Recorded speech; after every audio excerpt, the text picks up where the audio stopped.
Had to rep your alma mater today. You went to school there. I bought this sweatshirt in a Connecticut airport once. So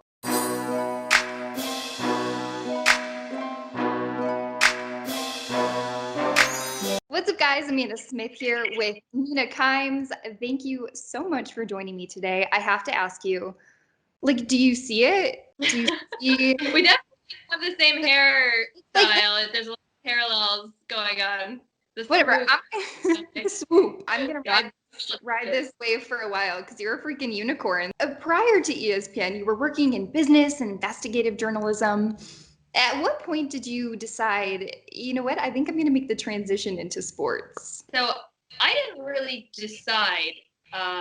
ESPN kind of decided for me. They came to me, I think it was 2014. At the time, I was working at Bloomberg, writing for Bloomberg News, Business Week, and editor at ESPN, the magazine, Megan Greenwell, and her boss, Scott Burton, approached me and asked if I would be interested in making the jump to sports. They knew I was interested in sports because I tweeted almost exclusively about football, and I just written a piece that Slate had published about football, and it was not something I had ever considered before, I guess, I got that email. It was never something that I thought I could do or wasn't even an option. And yeah, and I was kind of like farish into my, not farish, but like, you know, I'd been a business journalist since college. And so it was like kind of scary, but I made the leap and now haven't looked back. Since 2014 and starting with ESPN, the magazine, how have you made yourself an asset to the network where now we see you on multiple TV shows and multiple different platforms? Well, I just keep just falling up into things and getting lucky. Stop it. It's modest. I started at ESPN just writing. And then, you know, as a writer, sometimes you're called on to talk about your stories on the radio and on TV. So I did some of that.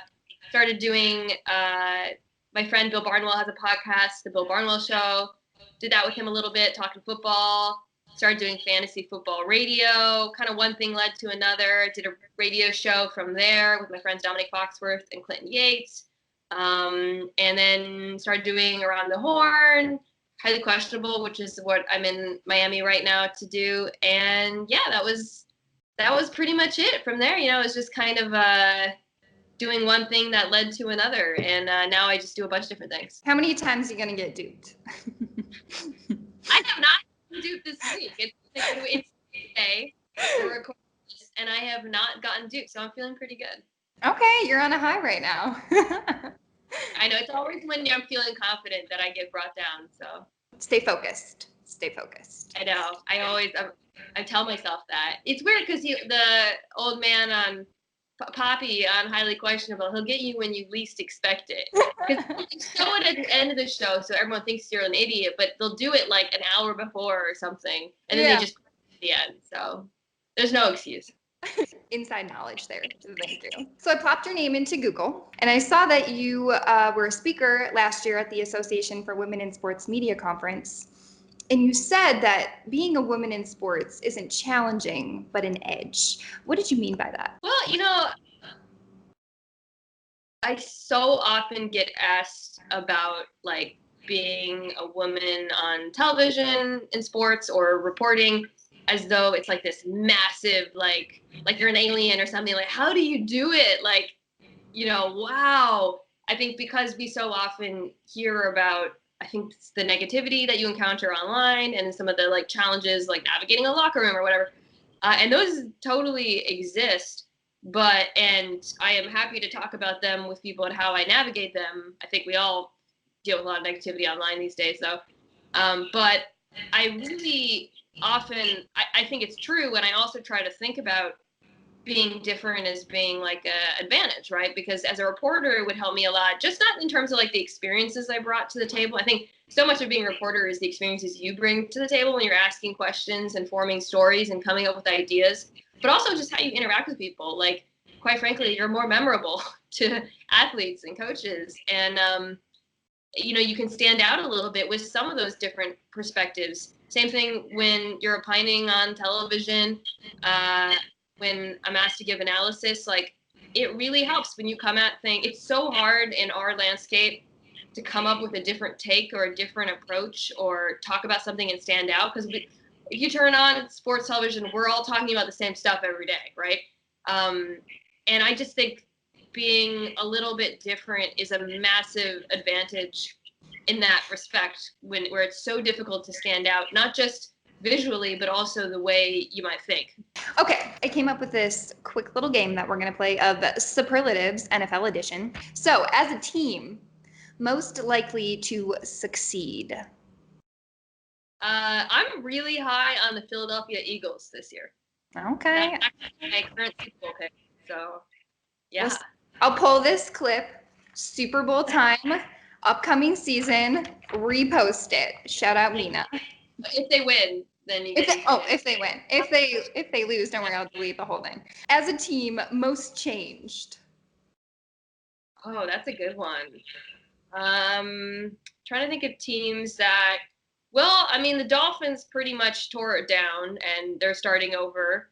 We call it the fish tank.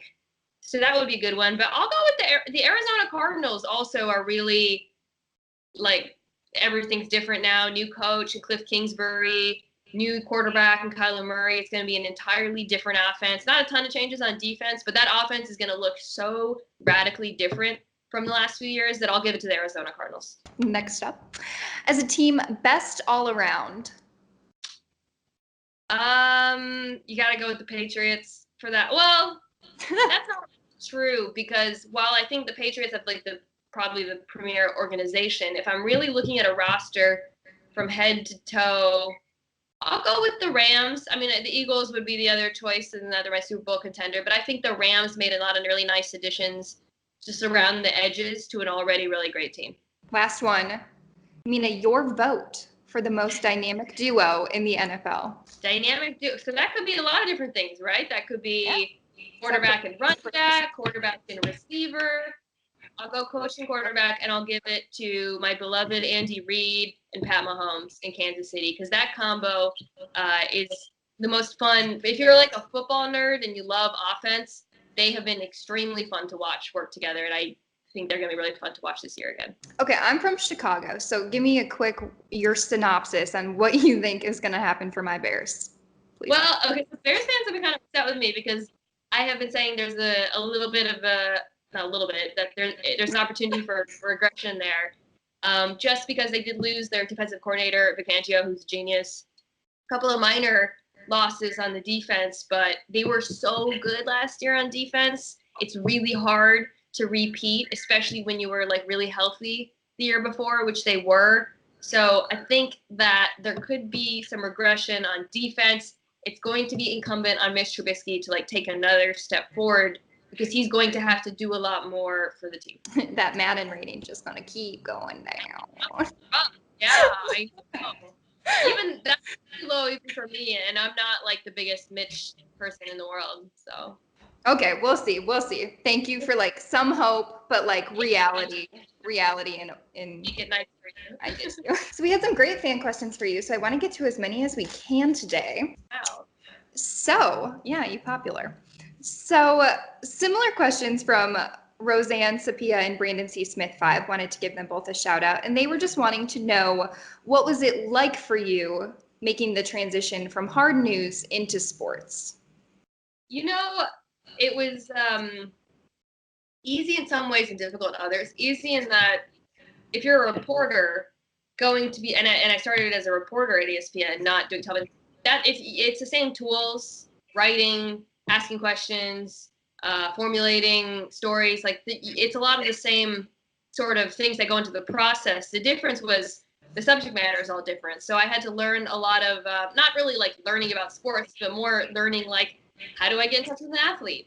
How do I ask, you know what I mean? How do I get into a locker room? Like those are things I just didn't know. It's sort of like institutional knowledge, you know, whereas I had that in business, like how to read a 10K. So I had to relearn a lot of those things, even though I knew how to actually just do the stories. I have no idea what a tank it is. Not a clue. Oh, you say tank yeah. it? 10K. Yeah, oh, it's 10K. Yeah. Alrighty. So Tim Rucci would like to know, what are some jobs that you've had over the years that may not have appealed to you at first, but ended up being beneficial towards getting you to where you are now? Definitely not working at a bagel store. Yeah, About but that when the it was whole good. yeah, because I was like, oh, what if this had happened in my bagel store? How would I have reacted to the bagel boss guy? In college, I had some internships that were pretty helpful. I interned at a magazine, a small business magazine. Obviously, I don't write about small business now, but I learned a lot of the skills that I use today. I spent a summer interning, sort of working a part-time job as a teacher, which I was extremely bad at, but I think was useful just in terms of like living in a place where I didn't know anyone. Honestly, which is like it kind of makes you like a reporter, and that you have to go out, meet people, like which are really the most important skills I think when it comes to being a reporter is being fearless about that. Next up is from Skeller. How do you know what the next step is for your professional career, whether that means moving on from a current job or taking that first job out of school? That is a very difficult question. I thought so too. So I was like, let's go ahead and take advantage and ask Mina. No, I think it's good to feel confident and comfortable at a job, but if you don't feel challenged anymore, I think is at the point when you have to start thinking about not necessarily quitting, but like what is the evolution of this? How can it change? Should I add on more responsibility? Should I widen the scope of what I'm doing? Because I've had jobs in the past where I started feeling like complacent, and I think if you stay in that position for too long, you'll never grow. When you started to feel that sort of complacency, how did you decide or find that courage within yourself to say, it's time for me to move on? Uh, that it's really hard to do. I am the kind of person who asks like 3,000 people for advice before like making a move. But like at a certain point, I think when I look back on my career, one thing I've learned to do that I think falls in this category is Jessica Mendoza said this to me once, who does play-by-play for us baseball, and this is something that's really stuck with me, which is like I've learned to say yes to things before I'm ready for them, which I think sometimes as women too, we're very reluctant to do that. Men, it comes a lot easier to them. Uh, and that's something that I've tried to do a little bit more over the last few years is like not actually wait and see like, am I 100% sure I can do this? But being like, you know what? Even if I'm only 80% sure I can do this, I'm going to say yes and do it. And I'll figure out that 20% later. That's how I feel right now. I'm gonna gift myself. So this last question, I was hoping could be from my cat. His Okay. name is West, Great. and he was hoping he could maybe talk to Lenny. If we Oh, could wow. Okay. Lenny. Yeah, I mean, if he's available. I don't know. Well, let me check. Okay, he's available. Oh, he's okay. Awesome. So, West, go ahead and ask your question. Lenny. Oh, wow. Yeah, I know it really throws people off. I'm British. Lenny, for us looking to get our big break, what advice would you give to your fellow furry friends? Yes. Not sure why you have a British accent. You live in Utah. It's very confusing, but I think the key is that you own that. Right? Weren't we just talking about how difference makes you special? You have to be the only British cat in Utah. Why is your voice so high? You making fun of my British accent? Your British accent is like really like Cockney or something, which I respect as someone who can do accents. How I sound? Who are you to call me out? I don't know why he has a high voice, by the way. It's a voice that my husband and I just use to each other when we're like talking in his voice, and I have no idea. He's a boy. He's I mean he's kind of small, so maybe Yeah, that that makes sense. Yeah, I don't know. It's not very pleasant, that's for sure. He's famous, and my cat just aspires to be like Lenny. He talks about him all the time. I think with that voice, the potential is there. Thank you so much for joining me today. I'm honored that people do the Spider-Man to us. Oh, I am honored. You shouldn't be flattered. I'm an old lady. I'm flattered. Not at This is all. amazing.